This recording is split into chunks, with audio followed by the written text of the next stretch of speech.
இதுதான். இது கழுத்துக்கு கீழே வெறும் இதுதான். இந்த அறிவு சம்பந்தப்பட்டது எல்லாமே தலைக்கு மேலதான். ஆக மனம் புறப்படுற இடமே ஆன்மாவிலிருந்து தான் வருது. இப்போ நம்ம ஆழ்ந்த உறக்கத்துல இப்ப நீங்க வெளியூர்லாம் போறீங்க, ஒரு 4-5 ஊருக்கு பிசினஸ் விஷயமா சுத்திக்கிட்டு வர்றீங்க, 4 நாள் பயங்கர இருந்துச்சு. வீட்டுல 11 மணிக்கு 4 நாளா சரியா தூக்கல, சாப்பிட்டு எழுப்ப உங்க வீட்டுக்காரம்மா சொல்லிடுறீங்க, என்ன எழுப்ப வேண்டாம், எனக்கு பயங்கர டயர்டா இருக்கு அப்படின்னு சொல்லிட்டு படுத்துறீங்க. அந்த நேரம் பார்த்து நான் சென்னையில இருந்து புறப்பட்டு உங்களை பார்க்கலான்னு வர்றேன். அம்மா ஐயா இருக்காருன்னு கேட்குறேன். இருக்காருங்க, ஒரு கொஞ்ச நேரம் வெயிட் பண்ணுங்க, இப்பதான் படுத்தாரு, ஒரு 10 நிமிஷம் வெயிட் பண்ணுங்க. ஏன்னா 4 நாளா அவருக்கு தூக்கம் இல்லை, இப்பதான் படுத்தாரு அப்படிங்களா, சரிங்க நான் இப்போ கிளம்புறேங்க அப்படின்னு. இல்லை இல்லை இல்லை நீங்க தப்பா நினைச்சுக்காதீங்க, சரிங்க இருங்க நான் எழுப்புறேன் இருங்க. அவங்களுக்கு மனசு மாதிரி எங்கிருந்தோ வந்திருக்காருப்பா, அவன் இதை அலசலா போறான்னு சொல்லிட்டு உங்களை எழுப்புறாங்க. உங்களுக்கு ரொம்ப பாடி டயர்டாகி ரொம்ப ஆழ்ந்த உறக்கத்துக்கு போறீங்க.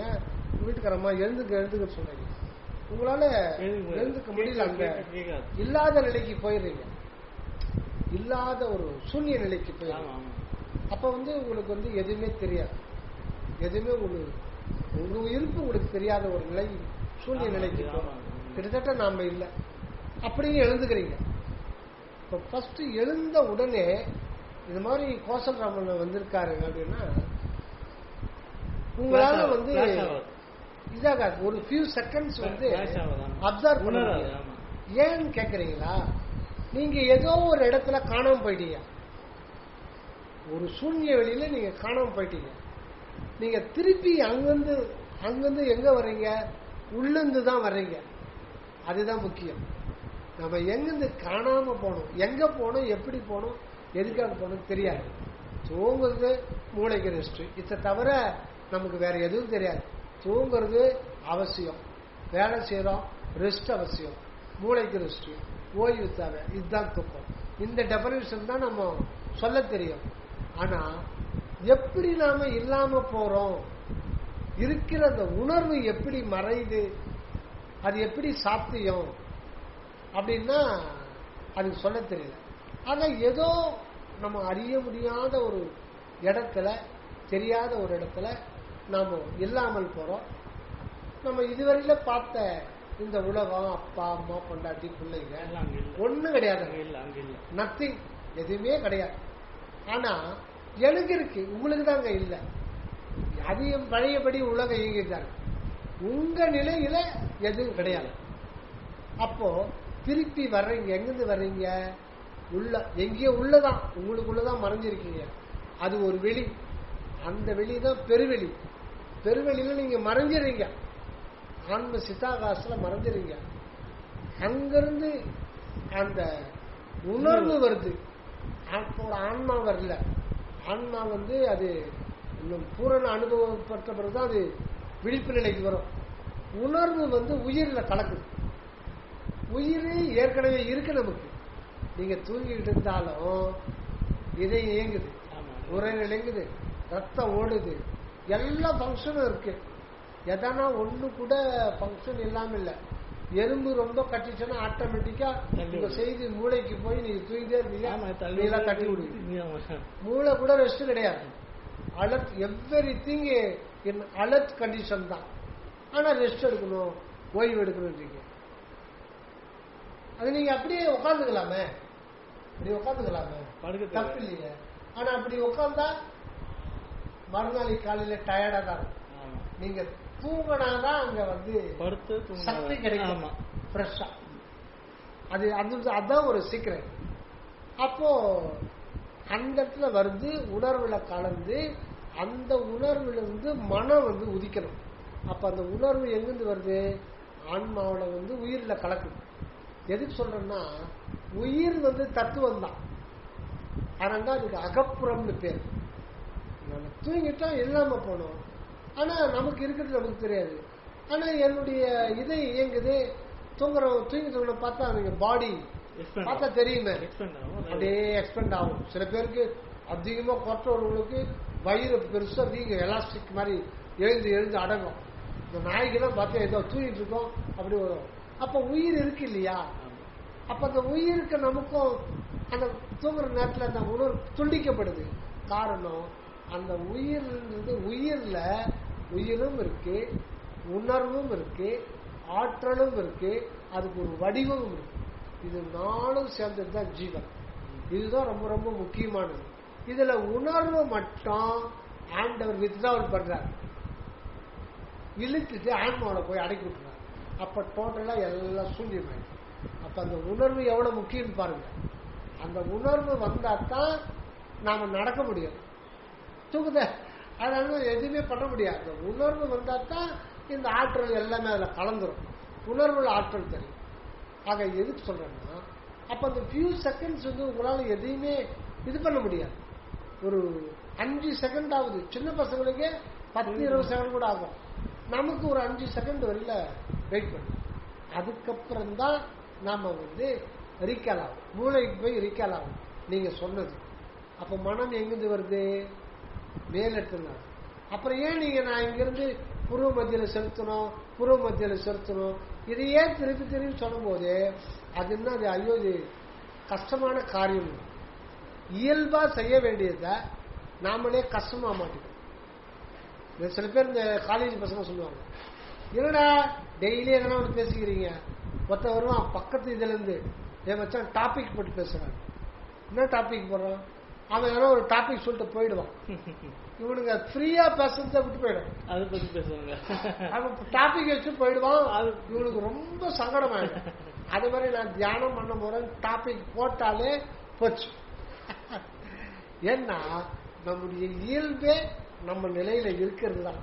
அதனால சுத்த சன்மார்க்கத்தை பொறுத்தவரை ஒரு சாமிகள் சொல்றது புரிந்து கொள்ளுதல், தெளிவு செய்து கொள்ளும். இதுல இருக்கு பாருங்க, இந்த இதுல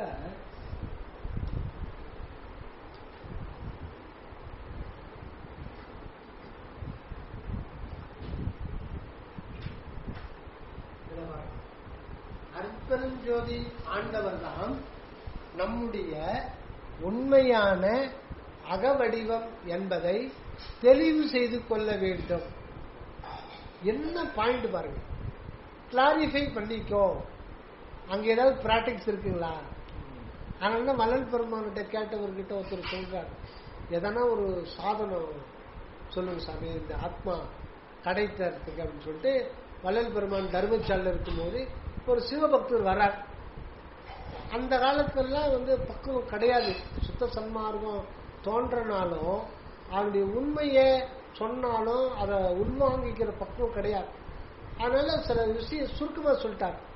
பிச் சாதனம் ஒன்றும் வேண்டாம் தான். இப்ப சன்மார்க்கத்தில் நிறைய பேர் அதை பிடிச்சிட்டாங்க. வள்ளலார் எந்த சாதனம் செய்ய வேண்டாம், சாப்பாடு போட்டா போதும் நமக்கு எல்லாமே கிடைச்சிடும். அப்படிதான் நிறைய பேர் நினைச்சிட்டு இருக்காங்க. சாப்பாடு போட்டா போதும், தகவல் பாராயணம் பண்ணா போதும், எல்லாம் எதுவும் சாதனம் எதுவும் பண்ண வேண்டாம். இது அது அந்த அடுத்து என்ன சொல்றாரு, எதனா அவர் என்ன வந்தவர் என்ன நோக்கத்துல வர்றாருன்னா, அந்த பெரிய ஞானிங்க, சத்திய ஞானி எதானா அவங்க திருவாக்களை சொல்லி அதை நம்ம கடைபிடிச்சோம்னா கண்டிப்பா இந்த ஆத்மா கடை தேரிடுன்னு ஒரு நம்பிக்கை, ஒரு மந்திரமோ இல்ல ஸ்பரிச தீட்சையோ கொடுப்பாங்க. ஆமா, ஒரு மந்திரம் எதனா சொல்லிட்டு இதை சொல்லுன்னு சொல்லிட்டு அந்த சக்தி வாய்ந்த அந்த ஞானிகள் சொன்னா அந்த ஆத்மா கடை தேர்ந்த ஒரு இது, அந்த நம்பிக்கையில கேட்கிறார். ஏதோ மந்திர உபதேசம் அவர் கேட்கிறார். அந்த ஒரு எதான ஒரு மந்திரத்தை பெருமான் வாக்கால சொல்லிட்டா அதனால அவர் சாமிக்கு தெரியுது இல்லைங்களா. அதனால எதானா ஒரு சாதனம் சொல்ல கேட்டு அதன்படி நடந்தால் சிறு ஒளி உண்டாகும், ஒரு காட்சி கிடைக்கும். அது சிறு ஒளின்னு சொல்றார், ஒரு அனுபவம். தெய்வமே ஒரு முருகப்பெருமானே கூட அப்படி ஒரு பிளாஷ் ஆகி தோன்ற மாதிரி தெரியும். அதனால உங்களுக்கு பெரிய நன்மை எதனா கிடைக்குமான்னா, உலகில நன்மை கிடைக்கலாம். ஆனா அந்த ஆன்ம அனுபவத்தை அதனால பெரிய ஒரு கொண்டு போய் அதுதான் முடிவு அப்படின்னு இது பண்ண முடியாது. அது சிறு ஒளி தான். புறத்தில் காண்பது எல்லாமே சிறு ஒளி தான் கடவுளுடைய முழுமையான உண்மை கொண்டது அல்ல. சிறு ஒளி உண்டாகும். அதை கண்டு பல்லிழித்து இருமாந்து இருக்க நேரும். அதுலயே நான் பார்த்து பண்ணிட்டேன், எனக்கு எல்லாம் கட்சிச்சு, நான் கடவுளையே நான் பார்த்துட்டேன், திரை பயன்படுத்தி எத்தையும் பண்ண மாட்டான். இதையே ஊர்ல சொல்லிக்கிது, ஊர்க்கதை பேசி வீட்டிலேயே காலத்தை ஓடிட்டு இருப்பான். அப்படியே பொழுது போயிடும், வீணாலே பொழுது போயிடும் அந்த காட்சி கட்சத்தினால. அதனால சாதனம் சொல்லல. என்ன சொல்றாரு? பிச் சாதனம் ஒன்றும் வேண்டாம் தான், காலம் தாழ்க்காது எவ்வுயிரையும் தம்முயிர் போல் பாவிக்கும் உணர்வை வருவித்துக் கொள்ள வேண்டும். சொல்லிட்டே என்ன சொல்றாருன்னா, இதுவே முதற் சாதனம். முதல்ல என்ன சொன்னாரு? சாதனம் ஒன்றும் வேண்டாம். சரி, அப்புறம் காலம் தாழ்க்காது எவ்வுயிரின் தம்முயிர் போல் பாவிக்கின்ற உணர்வை வருவித்துக் கொள்ள வேண்டும். இதுவே முதற் சாதனம் சொல்லும் போது அப்ப சாதனம் இருக்குதா இல்லையா? வந்து கேட்ட உடனே டப்புன்னு மூஞ்சில அடிக்கிற மாதிரி அச்சதான் உங்களுக்கு புத்தி வரும். அதனால சாதனம் வேணாம், பயனும் இல்ல இல்ல, அதனால ஏதோ எந்த பயனும் இல்ல அப்படின்னு சொல்லிட்டாரு. ஆமா, அதனால இப்ப என்ன சொல்றாரு? இது கூட ஃபர்ஸ்ட் சாதனம் தான், இதுவே முதற் சாதனம். அப்ப இன்னும் சன்மார்க்க சாதனம் இருக்கு இல்லையா? சாதனம் இன்றி சாத்தியம் எதுவுமே இல்லை. இது ஒரு இது. அதனால இப்போ பாவிக்கிறதுனால இன்னொரு உயிர் நாம மாறிட முடியுமா? காலம் தாழ்க்காது எவ்வுயிரையும், எவ்வுயிரும் இந்த பிரபஞ்சத்தில் இருக்கிற எல்லா உயிரையும் அடங்குது. தம்முயிர் போல் பாவிக்கணும்னா அது மனதால பாவிக்கக்கூடியதா, எதனால பாவிக்கக்கூடியது? எப்படி பாவனை பண்ண முடியும்? இப்ப நீங்க தான் நானா இருக்கேன் அப்படின்னு நான் கற்பனை பண்றேன். பாவித்தல் ஒரு இமேஜினேஷன் தானே. அந்த இமேஜினேஷன் கரெக்டா மாறுமா? மாறாது. அது எப்படின்னா, இப்போ அவங்க பசி, அவங்க இப்போ நமக்கு பசி எடுத்தா நம்ம எப்படி இருப்போம், அந்த உணர்வு அந்த அவங்கள அந்த உணர்வுல வச்சு பார்க்கணும். அவங்களுக்கு பசி, நமக்கு பசி இருந்தா எப்படி இருக்கணும், இப்ப அந்த நிலைமை அவங்களுக்கு இருக்கும். அதனால பசிக்கு அவங்களுக்கு நம்ம சாப்பாடு கொடுக்கணும் அப்படின்ட்டு நம்ம நினைக்கணும். அதான் ஓரளவுக்கு அவங்களுடைய துன்பத்தை உணர முடியும். எப்படி உணர முடியும்னா, நமக்கு அன்னைக்கு பசி எடுத்தது, இப்படி இருந்தது, சாப்பாடு இல்லாம நம்ம கஷ்டப்பட்டோம், அந்த மாதிரிதான் அவரு இருக்கும். அப்படிதான் வரும். அந்த உயிர் நீங்களே அந்த உயிரா மாற முடியாது.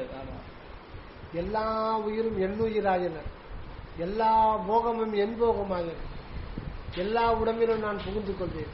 இது இங்க அவர் அந்த உபதேசம் பண்ணது ஆன்மநேய ஒருமைப்பாட்டுரிமை, சுத்த சன்மார்க்கத்தின் முக்கிய லட்சியமாகிய ஆன்மநேய ஒருமைப்பாட்டு உரிமை எங்களுக்குள் எக்காலத்தும் எவ்விடத்தும் எவ்விதத்தும் எவ்வளவும் விலகாமல் நிறைந்து விளங்க செய்து கொள்ளல் வேண்டும்.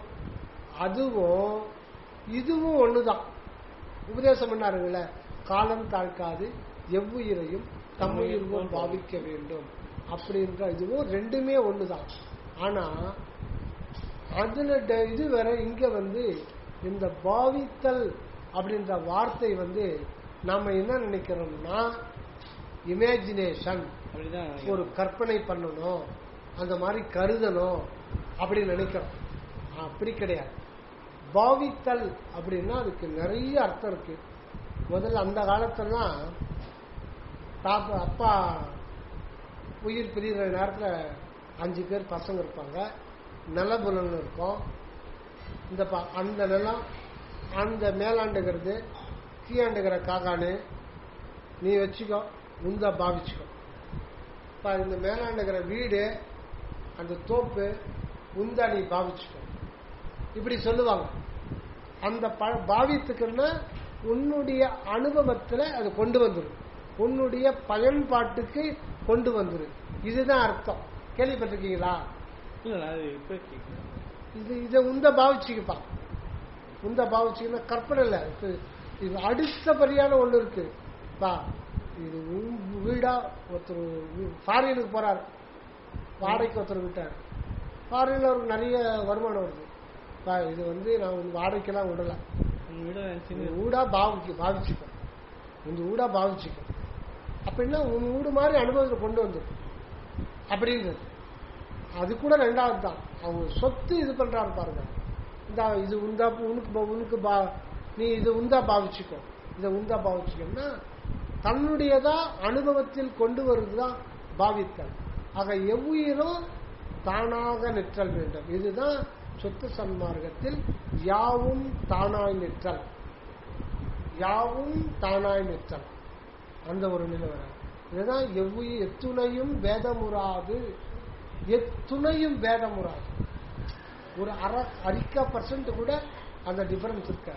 எத்துணையும் வேதமுறாது எவ்வுயிரையும் தம்முயிர் போல் எண்ணி, இந்த இடத்துல எண்ணின்றது கூட அந்த வார்த்தை ஏன் போட்டிருக்காரு அப்படின்னா, நாம தேக உணர்வுல இருக்கிறதுனால நமக்கு முதல் கட்ட புரிதல் வேண்டும்ன்றதுக்காக தான் அந்த எண்ணின்ற வார்த்தையை பயன்படுத்துறாரு. இல்லைன்னா நம்ம அண்டர்ஸ்டாண்ட் பண்ண முடியாது. ஆனா எண்ணி இல்லை, தானாகவே நிற்கணும்.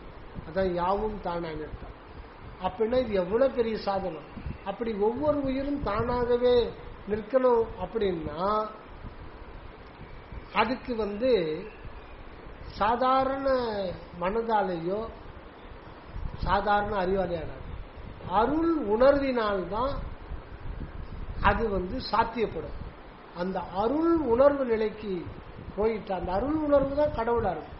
அந்த இடத்துக்கு போயிட்டா தன்னை தவிர உலகத்தில் வேறு ஒன்றுமே இருக்காது, தனக்கு அந்நியமா எதுவுமே இருக்காது. அந்த இடத்துல போனா நீங்க மட்டும்தான் இருப்பீங்க. இதுதான் சுத்த சன்மார்க்க வர முக்கியமான ஒரு தகவல். இதை எப்படி நீங்க ஒத்துப்பீங்க? இதை எப்படி ஒத்துக்க முடியும்? இது எப்படி சாத்தியப்படும்? நடைமுறையில சாத்தியம் இல்லை. அப்ப நடைமுறையில சாத்தியப்படலாம் சொத்து சன்மார்க்கம் எதுக்கு? நடைமுறையில சாத்தியப்படாத ஒன்றுக்கு சாத்தியப்படுத்திக்கணும். சாத்தியப்படக்கூடியதுதான் நம்ம அதுக்கு உடன்படல, நம்ம மனம் உடன்படல. அது எப்படி நீங்க இதுக்கு ஒரு உதாரணத்திலேயே விளக்கலாம். இப்போ இங்க எத்தனை பேர் நீங்க பாத்தீங்க? இப்போ 4 பேர் பார்த்தோம். 4 பேர் இருக்கோம். ஷூர் உணர்வுக்கு 4 பேர் இருக்காங்க. இப்போ நம்ம 4 பேர் உணர்வு என்னோட இந்த சுவை. அதான் இந்த 4 பேருன்னு சொல்றதுக்கு நீங்க உங்களுக்கு அந்த தகவல் உதவி எது சொல்லுச்சு? மனம். அது சிந்திக்கும் திறன். எதை வச்சு நீங்க 4 பேர் இருக்காங்கன்னு சொல்றீங்க?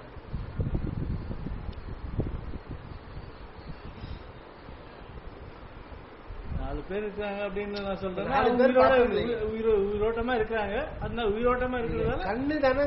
ஆமா, கண்ணுதான். ஆமா, கண்ணு தானே உங்களுக்கு சொல்லுச்சு. ஆமா, அந்த கண்ணை வச்சுக்கிட்டு தான் 4 பேர் சொல்றேன். ஆமா, உண்மை. கண்ணால பாக்குறது எதுவும் சத்து பொருள் கிடையாது, அசுத்து பொருள் தான். நீங்க மாமிச கூட்ட தான் நீங்க பார்த்தீங்க. ஆமா, உண்மை. புரியுதுங்களா? ஆமா, ஆமா. நீங்க இருக்கிறது உங்களுக்கு மட்டும்தான் தெரியும். இப்ப திருப்பதி லட்டு கொடுக்குறேன், நீங்க சாப்பிட்றீங்க, உங்களுக்கு ஒரு இன்பமா இருக்கு. அடுத்தது பாதாம் அல்வா கொடுக்குறேன், சாப்பிட்றீங்க, இன்பமா இருக்கு, எனக்கு இன்பமா இருக்கு. நான் என்னுடைய இன்பம் நீங்க தெரிஞ்சுக்க முடியுமா? முடியாது, தெரிஞ்சுக்க. அது என்ன டேஸ்ட்ல இருந்ததுன்னு அது எனக்கு தான், அந்த உணவு எனக்கு தான் வரும். அனுபவம்ன்றது உங்களுக்கு மட்டும்தான். அது நீங்க இருக்கிறது உங்களுக்கு மட்டும்தான் அனுபவம். நல்லா திங்க் பண்ணி பாருங்க. நீங்க இங்க இருக்கிறீங்கன்னா அது உங்களுக்கு மட்டும்தான் அனுபவம். நான் இங்க இருக்கேன்னா அது எனக்கு மட்டும்தான் அனுபவம். ஏன்னா நம்மள மாதிரி இன்னொரு ஆள் இருக்கிறாங்கன்ற ஒரு நம்பிக்கையில் தான் நீங்க கண்ணால பார்த்து 4 பேர் சொல்றீங்க. இப்போ ஒரு உதாரணம் சொல்றேன். ஒரு 2 பேர் 50 வயசு ஆளுங்க மதுரைக்கு போறாங்க. சென்னையில இருந்து மதுரை பேருந்துல ஏறாங்க. எல்லாம் 2 பேரும் சொந்தம் தான், தூரத்து உறவு. 2 பேரும் சொந்தம் மதுரையில் இருக்க போறாங்க. 10 மணிக்கு பஸ் புறப்படுது. அங்க போய் சேர்றதுக்கு 8-10 கூட ஆயிடும் மதுரைக்கு போற. இங்கே உட்காந்த உடனே அந்த எலுமிச்சை சாதம் கொண்டு வந்தாங்க. உட்காந்து சாப்பிட்டாங்க. சாப்பிட்டு ஒரு அரை மணி நேரம் பேசுறாங்க. வண்டி புறப்பட்டுருச்சு. சாப்பிட்டு பாட்டில் தண்ணி குடிச்சாங்க. தண்ணி குடிச்சோடனே தூக்கம் மாமூலா வர்ற மாதிரி வந்துச்சு. ஒருத்தர் 10:30 மணிக்கு தூங்கி 12:30 எழுந்துட்டார். 12:30 எழுந்துட்டார். 2 மணி நேரம் அவர் திருப்தி ஆயிடுச்சு. பக்கத்தில் பார்த்தா அவர் தூங்கி இருக்கிறார். அடா சரி தூங்கட்டான் விட்டார். இவருக்கு தூக்கம் வரல. பேசுறதுக்கு துணை இல்லை. எதனா கசகசா நான் பேசணும். ரொம்ப பேசினா பக்கத்தில் இருக்கிற டிஸ்டர்ப் ஆகிடும். லேசாவது பேசலாமா? பெருசுங்க 50-55 வயசு ஆயிடுச்சு இல்லை. சரி அவர் ஏன் டிஸ்டர்ப் பண்ணுன்னு சொல்லிட்டு மறுபடியும் படுக்கிறார். தூக்கமே வரல. 1 மணி நேரம் ஆகும். அப்புறம் பார்த்தா அவர் தூங்குற எழுதுகிற மாதிரி ஆயிடும். அப்படியே விட்டுறாரு. சரி தூங்கிட்ட நம்ம ஏன் டிஸ்டர்ப் பண்ணுவோம் அப்படிங்கிறாரு. விடிகால 3 ஆகுது. அப்புறம் அங்கே ஒரு பஸ்ஸு நெடுஞ்சாலை அதாவது இந்த வண்டி பாயிண்ட் டு பாயிண்ட் அந்த பிரேக் கொடுப்பான். ஒரு டீ ஹோட்டல் பிரேக் கொடுப்பான். ஒரு 1/4 மணி நேரம் 10 நிமிஷம். சரி டீ சாப்பிடலான்னு சொல்லிட்டு ஒரு எழுப்புறாரு. எழுந்திருப்பா அட எழுந்திருப்பா இன்னும் இப்படி தூங்க எழுந்துருங்க இப்படி முறைச்சு தூக்கமா தூங்குறானே. எழுந்துடுறா டீ சாப்பிடலாம் வாடாது எழுந்துக்கிறேன். அப்பதான் ஒரு சந்தேகம் வருது. அப்போ என்ன சொல்லிட்டு மூச்சு சந்தேகம் வந்துச்சு. என்ன எத்தனை வருங்க மூச்சு பாக்குறாரு. மூச்சு வரல. நாடியை பிடிச்சுக்கிறாங்க. ஆக்சுவலா 10:30 மணிக்கு எலுமிச்சை சாதம் சாப்பிட்டு படுத்தாங்கல்ல. பத்த உடனே அவருக்கு ஹார்ட் அட்டாக் உள்ள தூக்கத்துல ஹார்ட் அட்டாக் அப்பே போயிடுச்சு. ஆக்சுவலா அவர் உயிர் போய் 4 மணி நேரம் ஆயிடுச்சு.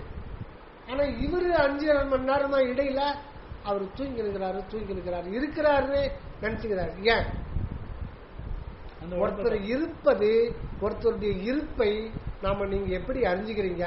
நம்மள மாதிரி ஒருத்தர் அங்க உள்ள இருக்காங்க எப்படி தெரிஞ்சுக்கலாம்? என்னுடைய உடம்பு அசைவு, என்னுடைய சொல், என்னுடைய கண் பார்வை, என்னுடைய இந்த உடம்பு இயக்கம். உடம்பு இந்த பாடி ஒரு மிஷன். மாயா இயந்திர தனுவினுள் ஆன்மா. தனுன உடம்பு. இத சிவஞான போதத்துல சொல்றார். இது மெஷின்றார். அவர் எப்ப எழுதினாரோ அவர் 800 வருஷம் மேல எழுதினார். மாயா இயந்திர தனு. இது பல ஷிப்கார்ட் சேர்ந்த ஒரு மிஷின். இது ஒரு மிஷின் தான். இந்த மிஷின் ரிப்பேர் ஆயிடுச்சா இல்ல ஆக்டிவேட் ஆகணும் ஆன் பண்ணி பார்த்தா தான் தெரியும். இது ஆன்ல இருக்குது. ஆஃப் இருந்தா வேற மிஷினே ஒர்க் பண்ணலன்னு நான் எப்படி தெரிஞ்சுக்கும்? சுவிட்ச் போட்டு பார்த்தா தெரியும். அதான் ஒர்க் பண்ணணும். அப்போ மூச்சு ஓடல, இதாகல, ஆற்றல் போச்சு. அப்புறம் தான் அங்க ஒருத்தர் இல்லைன்னு அப்பதான் முடிவு பண்ற. ஆக இங்க 4 பேர் இருக்கிறோம்னு சொல்லிட்டு உங்களுக்கு தகவல் சொன்னது கண்ணு. ஆனா அந்த தகவல் பொய் அப்படின்றது ஒன்றே சிவம் தான் என அறிகின்ற அறிவே தகும் அறிவு. அந்த ஒன்றே சிவம் தான் அதுதான் இறைவன் சொல்றார். அந்த நிலையில அது அவருக்கு பலிச்சுட்டு அனுபவத்தில் வரும்போது எல்லா உயிரும் தானாகவே விளங்குறாங்க. ஆனா நமக்கு தெரியாது. உங்க உயிரும் அவருக்கு அனுபவத்துக்கு வருது. ஆனா நமக்கு தெரியாது. நமக்கு தெரியாமையே நம்ம பொருளை அவர் திடீர் அவர் கையில வச்சுக்கிறார். நம்ம உயிரா விளங்குறது அவர் தான். ஆக உங்களுடைய அனுபவத்துல நீங்க மட்டும்தான் இருக்கிறீங்க. அது மட்டும்தான் உங்களுக்கு அனுபவம்.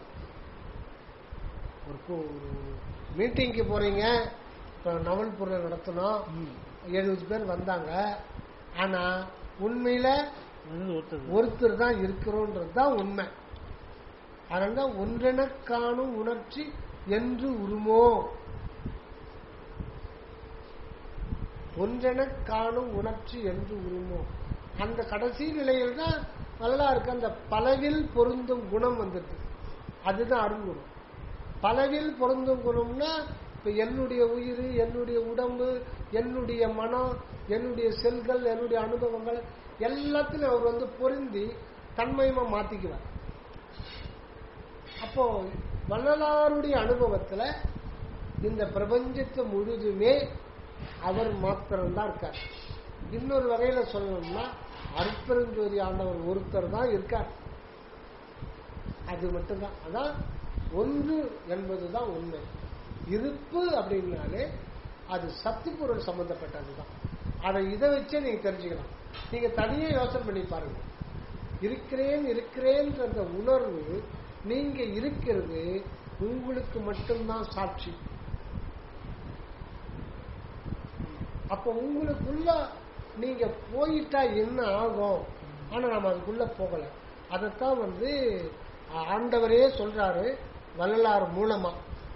அதாவது உங்களை பார்க்க வேண்டுமானால் என்னை பாருங்கள், என்னை பார்க்க வேண்டுமானால் உங்களை பாருங்கள், உங்களை பார்த்தால் என்னை பார்ப்பீர்கள், என்னை பார்த்தால் உங்களை பார்ப்பீர்கள். ஆக உள்ள போயிட்டோம்னா அங்க ஒன்று மட்டும்தான் யாவுமாய் விளங்கி கொண்டிருக்கின்ற உண்மையில நாம போய் மெர்ஜாயிடுவோம். அப்ப அந்த உண்மைதான் இருக்கும் எப்பவும் இருக்கிற போல. அந்த நிலையில அந்த ஒன்றான அனுபவம் தான் சுத்த சன்மார்க்கத்துல கிடைக்கிறது. இந்த ஒன்றான அனுபவம் அதுதான் யாவும் தானாய் நிற்கும். இதுதானே குறிப்பு சொல்றாங்க. ஜீவன் முக்தனுக்கும் ஞான சித்தனுக்கும் என்ன வித்தியாசம்? ஜீவன் முக்தன் மனோசாட்சி, அவ்வளவுதான். அவன் முக்தி அடைஞ்ச ஒரு நிலையில மனோசாட்சி. ஆனா ஞான சித்தன் வந்து ரோமத்துக்கு ரோமம் சாட்சி. அது பெரிய இது வருது.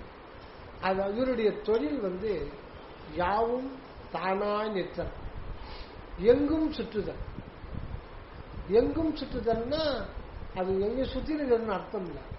ஒவ்வொரு அணுவுக்குள்ளவும் இருந்து இயக்குவாங்க. அது எப்படி இன்னும் டீட்டெயிலா சொல்லணும்னா, இப்போ கோல்டு போட்டு இருக்கீங்க, கடுக்கல் சின்ன கடுகு மாதிரி காதுல போட்டு இருக்கீங்க. அதுல எத்தனை கோடி கோல்டு அணுக்கள் இருக்கும்? பல லட்சம் கோடி அணுக்கள் இருக்கும். ஒரு அணுவை எடுத்துக்கிட்டா அதுல வந்து 73 எவ்வளவோ இருக்கு எலக்ட்ரான்ஸ், புரோட்டான்ஸ். இந்த எலக்ட்ரான்ஸ் எத்தனையோ கோடி வருஷமா சுத்திக்கிட்டு இருக்கு. இதெல்லாம் சக்தி சத்தர்கள் கணக்கில் இவங்களும் வந்துடுறாங்க. அதுவும் வள்ளலாரா இருப்பார். அந்த புரோட்டான், நியூட்ரான், எலக்ட்ரான் கூட வள்ளலாரா இருப்பார். இந்த பூமி, அந்த மாஸ், இது சுத்தறது அனைத்துமே அந்த அருள் தான். அந்த அருள் உணர்வு, அந்த அருள் உணர்வு தான் எல்லாமாய் விளங்குது. அதுதான் எல்லாம் வல்லான், எல்லாம் உடையான், எல்லாம் ஆனான். அதுதான் எல்லாமாய் விளங்கி கொண்டிருக்கிறார். ஆக அது சாமி சொல்லும்போது கட்டத்தாரும் சொல்லுவார், ஒன்று என்று இரு, தெய்வம் உண்டு என்று. தெய்வம் தான் இருக்கு, அதை தவிர வேற எதுவுமே இல்லை. இதுதான் ஞானம். இதை அடையிறது தான் நமக்கு வந்து பயிற்சி பண்ண வேண்டியது. ஒன்று என்று இருக்கிறது தான். ஒன்றென காணும் உணர்ச்சி என்று உருமோ. இன்னொரு பாடல கூட ஒன்றாக காண்பதுவே காட்சி, ஒன்றாக காண்பதுவே காட்சி.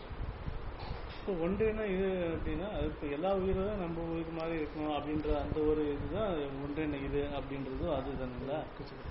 ஒன்றேன இரு அப்படின்னு சொல்றதும் எல்லா உயிரும் தன் என்ன நம்ம உயிர் போல் பாவித்தல், அது ரெண்டுமே ஒண்ணுதானா? ஒன்னேதான். இந்த பாவித்தல் அதான் நம்ம சொல்றோம். தன்னுடைய சொந்த அனுபவத்தை கொண்டு வந்துடுது, தானாகி நிற்க. எல்லா உயிரையும் என் உயிரை போல பார்க்கணும், எல்லா உயிரையும் என் உயிர் போல பாவிக்கணும். இப்ப நான் ஒரு கியூல நிக்கிறேன், ரொம்ப லாங் கியூ. ஒருத்தர் வந்து இடையில பூந்துடுறாரு. ஆனா அது நான் தானே சரி விடுறது இல்லையா மனசு, போயா பின்னாடி எல்லாரும் நிக்கலாங்க, போயா அங்க பின்னாடி. அது ஏன் அந்த அந்த ஏத்துக்கும் அந்த இது ஏன் நம்மளுக்கு வரணும்? அது ஏன் வரதில்லை? அது ஏன் வரணும்னா எடுத்த உடனே அந்த நிலைக்கு போக முடியாது. அதுக்கு முதல்ல ஃபர்ஸ்ட் வந்து தேகப்பற்று போகணும். தேகப்பற்றுல தேகப்பற்றிலேயே அந்த தேகப்பற்று, தேக போகப்பற்று, அதுதான் நான் எழுதுறது. இந்த உடம்பு தான் நான். இப்ப நம்மளே நான் நல்லா குண்டா இருக்கேன், அழகா இருக்கேன், நல்லா அழகா இருக்கேன், பரவாயில்ல, இப்ப நல்லா நல்லா மோட்டா ஆயிட்டேன், கட்ஸ் எல்லாம் வந்துச்சு எனக்கு, பாருங்க நான் எவ்வளவு இதா இருக்கேன், பாருங்க. நம்மளையும் அதான் பாத்துக்கிறான். நான் சொல்றேன் அது என் பையன், போட்டோல அது என் பையன், அது நானு. அப்போ நம்ம ஆரம்பமே கோணல் தான். இது வந்து என்ன, இது வந்து அருணகிரிநாத பெருமான் சொல்லுவார். அது நல்ல முக்கியமான பாட்டு. தோலொடு மூடிய கூரையை நம்பி, அருமையான பாட்டு, கேள்விப்பட்டிருக்கீங்களா? அருமையான பாட்டு. அது அந்த திருப்புகழ் பக்தர்கள் எல்லாருக்கும் தெரியும், மனப்பாடம்.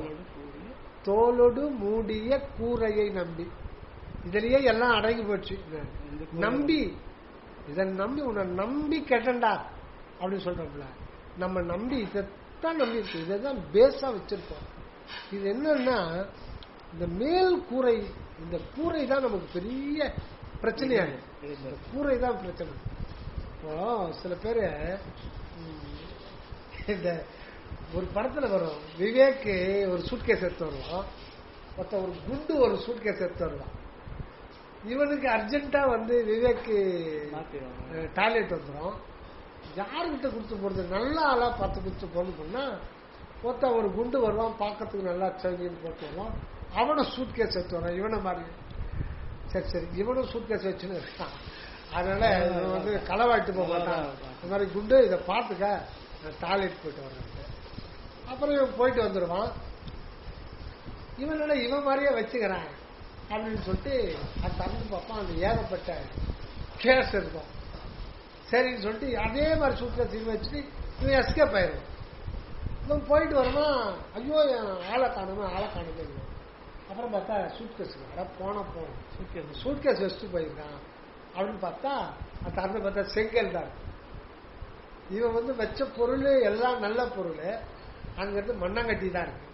அந்த மாதிரி சில பேர் என்ன பண்ணுவான், பையன் நல்லா அழகா இருக்கும், அதை பிரிச்சு பார்த்தா பழைய செருப்பு போட்டிருப்பான், அழுக்கு துணி இருக்கும், நாரி போன இது இருக்கும், பொருள்லாம் அதில் போட்டிருப்பான், அதில் பை நல்லா இருக்கும். அதே மாதிரி இந்த உடம்பு தோல் மட்டும்தான் நமக்கு ஒரு அட்ராக்டிவா அது இருக்கு. இதுக்குள்ள இருக்கிறது மலக்குடல், ஜலது இதா இருக்கு. இதை எப்படி இதுல இருந்து இது நான் அல்ல அப்படின்றதுக்கு அது ஒரு அந்த ஒரு சிந்தனை வந்து நம்ம வளர்த்துக்கணும். உதாரணமா நீங்க வாக்கிங் போறீங்க, காலையில ஒரு 5:30 மணிக்கு வாக்கிங் போறீங்க, அரை மணி நேரமா. இது ஒரு உபாயமா அது உங்களுக்கு சரின்னு தோணுச்சுன்னா இதை ஃபாலோ பண்ணி பாருங்க. இது மேபி உங்களுக்கு ஹெல்ப் பண்ணலாம். போறீங்க, இந்த வழக்கத்தில் சொல்லுவாங்க சொன்ன பேச கேட்கலன்னா. சொன்ன பேச கேட்கலன்னா நல்லா சாமி சொல்லிட்டு இருக்காரு, புன்புலால் உடம்பின் அசுத்தமும், புன்புலால் உடம்பின் அசுத்தமும் இதனில் புகுந்து நான் இருக்கின்ற புணர்ப்பும் என்பொலா மணியே எண்ணி நான் எண்ணி ஏங்கிய ஏக்கம் நீ அறிவாய். அதாவது அசுத்த கூடு, அதாவது புழு அழுக்கு மூடின்றார் மணிவாசக பெருமான். எங்கும் புழு அழுக்கு மூடி, ஒரு நாள் குளிக்கலாம், அடுத்த நாள் இப்படி பண்ண அழுக்கா உருட்டிட்டு வரும். காலையில் எழுந்துக்கிட்டா 9 துவாரங்கள்ல இருந்து அழுக்கு தான் வரும். அப்படி மொத்தமே அழுக்கு, எங்கும் புழு அழுக்கு மூடி, அதுதான் தோலோடு மூடிய குறைகள். அதே தான் சொல்றார். புண்ணுன்னா இழிந்த, 2 சொல்லியது, இழிந்த கேவலமான, மிக மிக இழிந்த தாழ்ந்த புலால், இது கரி, புலால் உடம்பின் அசுத்தம். இதனுடைய தன்மை வந்து உயிர் போயிடுச்சுன்னா நாத்தடி. அதுவும் சாதாரண கம்ப்ளீட்டா அந்த தோல் கவர் ஆகி நம்ம இறந்து போறோம்னா அது ஒரு 12 மணி நேரம் 24 மணி நேரம் கூட 12 மணி நேரம் 15 மணி நேரம் தாங்கும். 2 நாளைக்கு இருக்கணும்னா ஃப்ரீசர்ல வைக்கிறோம். ஆனா இந்த சில பேருக்கு ஆக்சிடென்ட் ஆயிடுச்சு, ஆக்சிடென்ட் ஆகின 2 மணி நேரம் ஆனாலும் உங்களுக்கு அந்த சர்க்கிள் ஒரு நாத்தடி. அந்த தோலை கிழிச்சுக்கிட்டு குடல் வெளியில வந்துருச்சானாலும் அது நாத்தடிக்க ஆரம்பிக்கும். அவ்வளவு நாத்தம் மிக்க இந்த உடம்பு அவ்வளவு நாத்தம் இருக்கு. இதுக்குள்ள இதுதான் நானு அப்படின்னு இருக்கிறேனே, இந்த ஒரு நிலை, இழிந்த நிலை, இந்த நிலையை நான் எண்ணி நான் விட்ட பலகால் முறையிடுறேன். அப்ப இதெல்லாம் நமக்கு சொல்ல கூட நம்ம சொன்ன பேச நம்ம கேட்கல. சாமி சொல்லியிருக்கார், உடலே நான், தேகமே நான் என்ற உணர்வை மாற்றிக்கொள்ள வேண்டும், அதிலிருந்து விடுபட வேண்டும். பகுத்தறிவுடைய மனிதன் தேக நிலையிலிருந்து தன்னை விடுவித்துக் கொண்டு கடவுள் நிலையில் இருத்திக் கொள்ள வேண்டியவனாய் இருக்கின்றான். சரவணந்த சாமி சொல்வார், பகுத்தறிவு இருக்கு அப்படின்னா நீ அதை எப்படி உபயோகப்படுத்தணும்னா, தேக நிலையிலிருந்து தன்னை விடுவித்துக் கொண்டு இதிலிருந்து நீ விடுதலையாகிப்போ, இதுதான் நான், உடலே நான் அப்படின்னு இருக்கிறேன், இதிலிருந்து நீ விடுதலையாகிப்போ, தேகமே அந்த தேக நிலையிலிருந்து தன்னை விடுவித்துக் கொண்டு, அதில் தான் அந்த முயற்சின்றது. தன்னை கடவுள் நிலையில் இருத்திக் கொள்ள வேண்டியவனாய் இருக்கின்றான். அதுக்காக தான் வந்தான்றார். இவன் டியூட்டியே அதுதான். இந்த மனித பிறவி எடுத்து டியூட்டி வேற எதுவும் கிடையாது. நீ இந்த பிறவில நித்திய வாழ்வு பெற்றுக்கொள். கொஞ்சம் முயற்சி செஞ்சா போதும், நித்திய வாழ்வு. எத்தனை ஊழி காலம் ஆனாலும் அழியாத ஒரு நித்திய வாழ்வு இந்த சந்தர்ப்பத்தில் தான் நீ பெற்றுக்கொள்ள முடியும். சங்கம் ஆரம்பிச்சாங்க ஒரு முறை அரக்கோணத்துல. ஒரு ரேலி போயிட்டே இருக்கு, கம்மவார் சங்கம் சொல்லிட்டு. அதில் அவங்க போர்டு வச்சுட்டு கத்துறான், இந்த படை போதுமா, இன்னும் கொஞ்சம் வேண்டுமா. நீ சங்கம் ஆரம்பிடானா சண்டை போறதுக்கு வர்றியா, இந்த படை போதுமா இன்னும் கொஞ்சம் வேண்டுமா. அதே மாதிரிதான் இந்த நேரத்தை யூட்டிலைஸ் பண்றியா இல்லையா. இப்ப சாத்தியப்படும்னா வேற எப்போ சாத்தியப்படாது. இப்போ இந்த சந்தர்ப்பத்தில் சாத்தியப்படலை அப்படின்னா அது வேற இடத்துல வேற நேரத்தில் சாத்தியப்படுறது கஷ்டமாய் போயிடும். முடியாதுன்னு இல்லை, வேற வழியில எப்பனாலும் சாத்தியப்பட்டு தான் ஆகணும். அவர் ஆண்டவர் விடமாட்டார், துரத்திக்கிட்டு தான் இருப்பார். அது வேற விஷயம். ஆனா நமக்கு அடுத்த பிறவி இதே மாதிரி சந்தர்ப்பம் வாய்க்குமா அப்படின்றது மட்டும் சந்தேகம் தான். இந்த வள்ளல் பெருமானும் சொல்றாரு, திண்டுக்கல் சாமியும் சொல்றாரு. அது சொல்ல முடியாது. ஏன் சொல்ல முடியாதுன்னா, அந்த திருவருள் யோசனை பண்ணுமா. யோசனை அதுக்கு மனம் இல்ல, ஒரு கற்பனையா. ஒரு சந்தர்ப்பத்தை கொடுத்துட்டோம், திருவருள் கையில கொடுத்துட்டோம், சுவாமிகள் உரை விளக்கம் கையில கொடுத்துட்டோம், படிக்கிறான், கொண்டான், எல்லாத்தையும் கேட்கறான். ஆனா எதையுமே இப்ப சாதனை பண்ண மாட்டாங்க. என்னப்பா சத்ரி சார் தியானம் பண்றியான்னா, இல்ல சார் எனக்கு பையன் படிச்சுட்டு இருக்கான், அதுக்கு நிறைய பணம்லாம் இருக்குது, ஒரு ஒரு சஞ்சலமா இருக்கு, தியானத்தில் உட்காந்தா மனம் வரும். அப்புறம் 5 வருஷம் முடிச்சு கேட்டா அவர்கிட்ட, உண்மையாவே கேட்ட ஒருத்தர் கிட்ட, அது பேர் சொன்னா அது அவர் கேட்பாரு முடியும். அப்புறம் பையன் படிச்சுட்டான், சரிங்க நீங்க தியானம் பண்றீங்க. இல்ல சார் பையனுக்கு ஒரு வேலை கிடைக்கணும், அது வேலை கிடைச்சா நான் ரிலீஸ் ஆகும். நாங்க வேலை கிடைச்சி அப்படின்னா கல்யாணம் பண்ணங்க முடிஞ்சு போச்சு, வயசு சரி போச்சா. அப்புறம் பெண்டாகும். மூங்கிலே அந்த இளம் பருவத்துல வளைச்சாலும் வளையும், இல்லைன்னா சூடு பண்ணி அது அப்புறம் வளைக்க முடியாது. அது முதிர் அறுவடை சமயத்துல வளைக்க முடியாது. அது பச்சையா இருக்கும் போது, அதனால 5 விளையாது, 50 விளையாது. அதனால நம்ம இப்போ இந்த தருணத்துல இந்த பிறவியில நம்ம முயற்சின்றது பண்ணிக்கிட்டே இருக்கோம். அதுக்கு எனக்கு ஒரு இது சொன்னீங்க, இது சொன்னது. அப்போ சொன்ன பேச்சு கேட்கலாம், வள்ளலார் சொல்றாரு. வள்ளலார் சொல்றத வச்சுக்கோ, நீ சொன்ன பேச்சு கேட்கல, இந்த தேக உணர்விலிருந்து மீளணும், இந்த உடல் தான் நானுன்னு எண்ணக்கூடாது, இந்த மாமிச கூட்டிலிருந்து விடுதலையான்னு சொல்லிட்டு இருக்க, நீ கேட்கல. டேய் ராமா, ஒரு தோலை உரிச்சு தொங்க விடுறா. வரலாறு சொல்றதா வச்சு சொல்லுவாங்கல்ல, சொன்ன பேச கேட்கலாம் பெரியவங்க, இது இப்படியே பண்ணிடுவோம், தோலை உரிச்சு தொங்க விட்டுருவேன். இந்த தோலை உரிச்சு தொங்க விட்டுருவேன் எல்லாம் யார் செய்வாங்க? அது அவங்க சொல்றது முஸ்லிம். இந்த ஆடு கசாப் கடை இந்த ஆடு முதல்ல அது ஒரு விளம்பரம், 5-6 ஆட்டை ஸ்லாட்டர் பண்ணி ஞாயிற்றுக்கிழமை அது இருக்கும். அந்த மாதிரி தோலை உரிச்சு தவறுங்க. இதுல பிரச்சனை என்னன்னா மனிதன் தோலை உரிக்க முடியாது.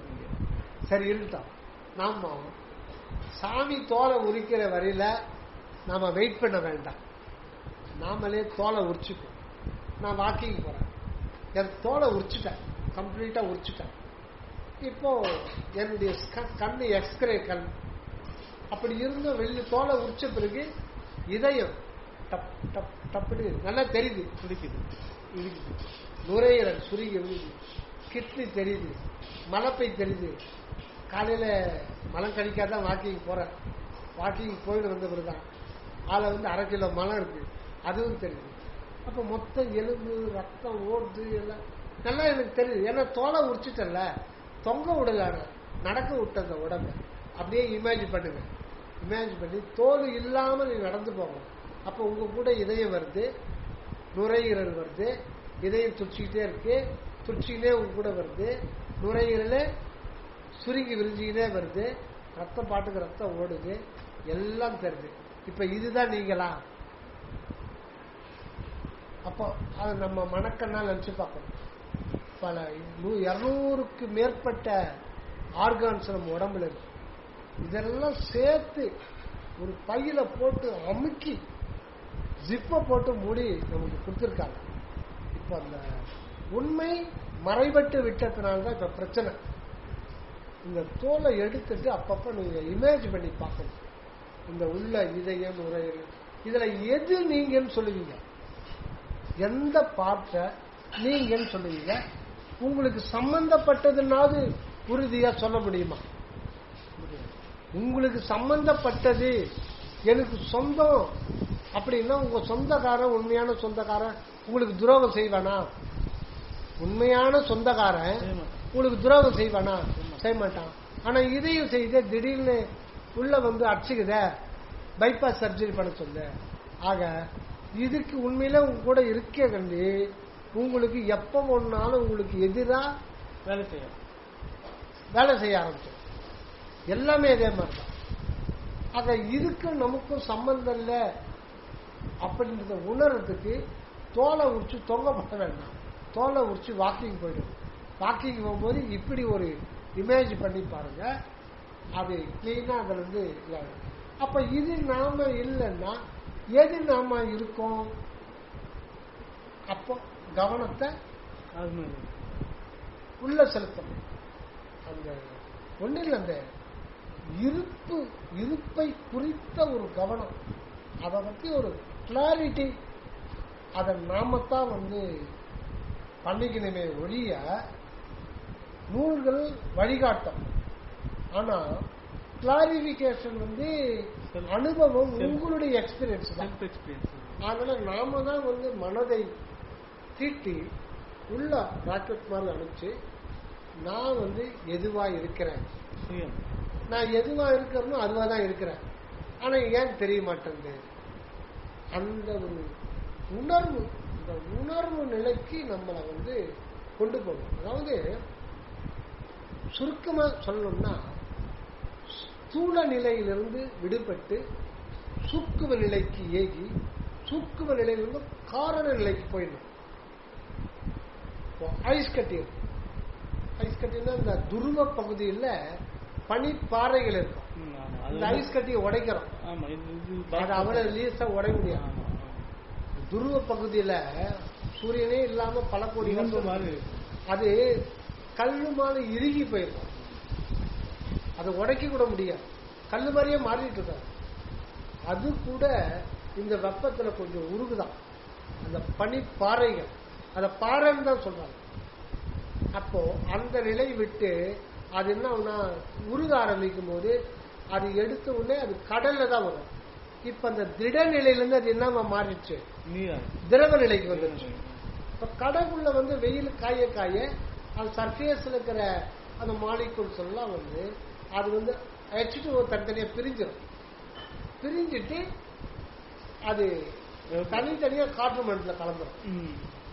இதுக்கு மேல ஒரு நிலை இருக்குன்னு சொல்றாங்க. எனக்கு அதை பத்தி கிளியரான ஒரு தகவல் கிடைக்கிறது. பிளாஸ்மா நிலைன்னு சொல்றாங்க. பிளாஸ்மா அது ரொம்ப இதாக. அப்ப நம்ம இந்த ஸ்தூல தன்மையிலிருந்து நம்ம அதிசூக்கும நிலையில நம்ம மாற்றிக்கணும். அந்த ஸ்தூல நிலை இப்ப நம்ம இருக்கிற திடநிலை மண்கூறுல மாட்டிக்கிட்டு இருக்கோம். மண்கூறுல மாட்டிக்கிட்டு இருக்கோம். நம்ம விண்நிலைக்கு நம்ம போகணும். அந்த விண்நிலை ஆகாயம், கலங்கமற்ற ஆகாயம் என்பது அறிவுமயமான ஆகாயம், சிதாகாசம். அந்த சிதாகாச நிலைக்கு நம்மள அதுவாதான் இருக்கும். ஆனா நம்ம அனுபவ ரீதியா அதை பெற்றுக்கொள்ளணும். அனுபவ ரீதியா நாமளே உணர்ந்துக்கணும் மெய்யாகவே. அதுக்குதான் நம்ம ஒரு சின்ன முயற்சி தான். பெரிய முயற்சின்னா சொல்லிட்டா அது அதுவே தடையாயிடும். டாபிக் போட்டு பேசுற மாதிரி நான் தியானம் பண்ண போறேன் அப்படின்னு மட்டும் அந்த சிந்தனையே வரக்கூடாது. தியானம் பண்ண போறேன்னு டாபிக் போட்டு தியானம் பண்ண வரவே வராது. அது உண்மைதான். அது எப்பவுமே சரி, இப்ப படிச்சுட்டோம், பாராயணம் முடிச்சுட்டோம், இப்ப தியானம் பண்ணுவோம் அப்படின்ட்டு வரான். அதனாலதான் நீங்க சைவ ஆகமத்தெல்லாம் பாத்தீங்கன்னா தியானம்ன்ற வார்த்தையை பெரும்பாலும் உபயோகப்படுத்த மாட்டாங்க. எங்கேயோ ஒரு இடத்துல தான். நீங்க திருவருட்பால பாடல்கள்ல ஒரு சில இடங்கள் தான் வரும். இந்த நீருண்டு பொழிகின்ற, காருண்டு விளைகின்ற, நிலனுண்டு பலனுண்டு, நிதியுண்டு கதியுண்டு இதெல்லாம் வரும். அந்த பாடல்கள் நின்பத தியானம் உண்டாகில அரசு இந்த மாதிரி 1-2 தான் வரும். மற்ற இடத்துல சைவாகம்லாம் தியானம் இல்லை, விசார நிலை. அதனால்தான் நீங்க விசார வசத்தோடு இருங்கள் அப்படின்றது அந்த பேருபதேசத்துல விசாரம் விசாரம் விசாரம். அதனால சப்திசாரம் விட்டார். அந்த சிறப்பு விதி, நித்திய கர்ம விதி, சிறப்பு விதியில பாத்தீங்கன்னா அதுல கிட்டத்தட்ட 7 மணி நேரம் தியானம் ரெக்கமெண்ட் பண்றாங்க. ஏன்னா அந்த அளவுக்கு அது தேவைப்படுது. ஆனா 7 மணி நேரம் தியானம் ஒண்ணு அறுப்பா அப்படிறாங்க. குத்தம்னா அப்படி வச்சு ஓடி போயிடுவோம். ஏன்னா அதனாலதான் இதெல்லாம் பார்த்தாரு. இப்படிலாம் நான் சொல்லக்கூடாது, மாற்றிட்டார். இந்த தியானம்ன்ற வார்த்தையை எடுத்துட்டார். சத் விசாரம், விசார வசத்தோடு இருங்கள். அதனால நல்ல விசாரம் பண்ணுங்கள். இந்த வார்த்தை எவ்வளவு சிம்பிளா இருப்பாங்க சொல்றது, கேட்கறதுக்கே. நல்ல விசாரம், உண்மையிலே நல்ல விசாரம்ன்றது தியானம் தான். இப்ப நாம பேசுறது இது ஒரு கடகால் மாதிரி, இது ஒரு என்ட்ரன்ஸ் மாதிரி தான். இது நமக்கு காட்டி கொடுக்குமான்னா இதுவே காட்டி கொடுக்காது. நம்ம முயற்சி, நம்ம உள்நோக்கிய பயணம் தான் காட்டி கொடுக்குமே ஒழிய இது ஒரு ஆரம்பம், ஒரு நுழைவு வாயில். இது மனதுல பதிய வைக்கிறதுக்காக தான். இது ஒரு தூண்டுகோல், அவ்வளவுதான். ஆனா இது அனுபவம் ஆகிறது அந்த நம்முடைய மனோ எப்போ ஸ்தூலத்தன்மையை விடுத்து சூக்குமத்தன்மைக்கு அமைதியா உட்காந்து அதை பத்தி இது பண்ணும்போது அந்த நிலைக்கு போனோம். கொஞ்சம் கொஞ்சமா அது வந்துடும். அந்த ஒரு ஏக்கம் இருந்தாலே ஆண்டவர் தொட்டு காமிப்பார். முதல்ல அந்த ஏக்கம் வர வர தொட்டு காட்டாத மந்திரம் சுட்டு போட்டாலும் வராதுன்னு இறைவனே நிச்சயமா தொட்டு காமிப்பார். அது முதல்ல நடக்கும். ஆனா அது ஒரு சில வினாடிகள் தான் அதை நிகழ்த்தி காமிப்பார். அப்புறம் நாம தான் அந்த முயற்சியில் அதை கொண்டு வரோம்.